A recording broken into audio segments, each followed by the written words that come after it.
Hello students and welcome back to my channel excellent learning point. तो बच्चों, आज की इस वीडियो में हम क्लास 9th का वर्कशीट नंबर 27 डिस्कस करने वाले हैं।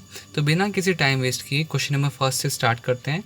जलवायु से आप क्या समझते हैं? जलवायु के मुख्य तत्व कौन कौन से हैं? तो यहाँ पे बच्चों आपका आएगा, लंबे समय तक एक तरह के मौसम को उस जगह का जलवायु कहा जाता है। मौसम का औसत निकालने के लिए उस जगह का इतिहास जानना ज़रूरी होता है। लगभग 30 वर्ष या उससे अधिक समय के अध्ययन के बाद उस क्षेत्र के जलवायु को समझते हैं। जलवायु के मुख्य तत्व औसतन वर्षा, वायुमंडलीय दबाव, बादल, आर्द्रता, तापमान, हवा के स्तर हैं। ये तत्व उन परिस्थितियों को बनाने में सामान्य जनजीवन और उस जगह पर विकास और निर्वाह करते हैं। ठीक है बच्चों, ये आपका क्या कहते हैं फर्स्ट का आंसर था, जिसमें हमने क्या बताया, जलवायु क्या होती है नहीं होती है। तो मैंने सारी चीज़ें बता दी कि बच्चों इसका समझने के लिए पहले हमें पूरा उस जगह का इतिहास जानना पड़ता है। कम से कम 30 वर्ष, हमें कम से कम 30 वर्ष तक ये देखना पड़ता है कि उसका जलवायु किस तरह से है, उसका मौसम किस तरह से है, किस तरह से हर साल या हर महीने में उसके मौसम किस तरह से परिवर्तित होते हैं। तो ये था बच्चे फर्स्ट का आंसर।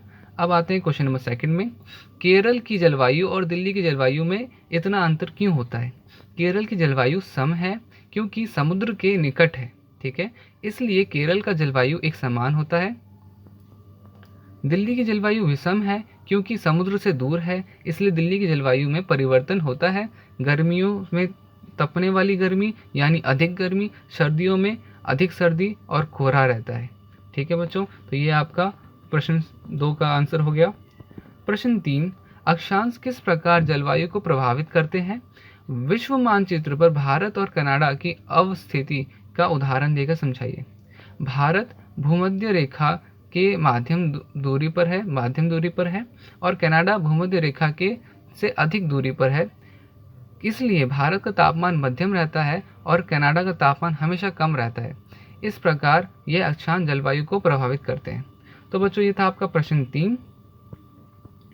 प्रश्न 4, जुलाई अगस्त के महीने की दिल्ली के तापमान और वर्षा के अधिकतम, न्यूनतम और औसत की गणना एक चार्ट बनाकर कीजिए। तो बच्चे यहाँ पर क्या है, आपको कोई सा भी ये क्वेश्चन मैं आपको बता दूं कि एग्ज़ाम से रिलेटेड नहीं है, बस एक एग्जाम्पल के तौर पे चैप्टर समझाने के लिए है। तो मैंने एक चार्ट बनाया है कि जुलाई पे मेरा हाईएस्ट टेम्परेचर, अधिकतम तापमान कितना था 35.2 सेल्सियस, अगस्त में कितना था 33।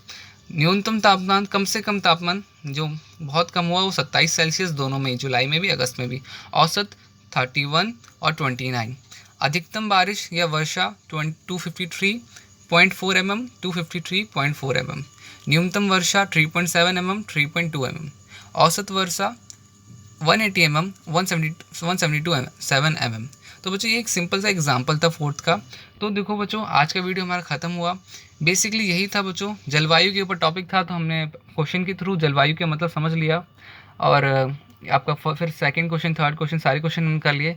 अगर बच्चों वीडियो आपको अच्छी लगी तो वीडियो को ज़रूर लाइक करना, शेयर करना दोस्तों के साथ, कमेंट ज़रूर करना और सब्सक्राइब, बहुत इंपॉर्टेंट बच्चों, सब्सक्राइब करना मत भूलना, बेल आइकन को प्रेस कर देना। आपका सपोर्ट मुझे बहुत मोटिवेट करता है ऐसी वीडियोज़ और बनाने के लिए।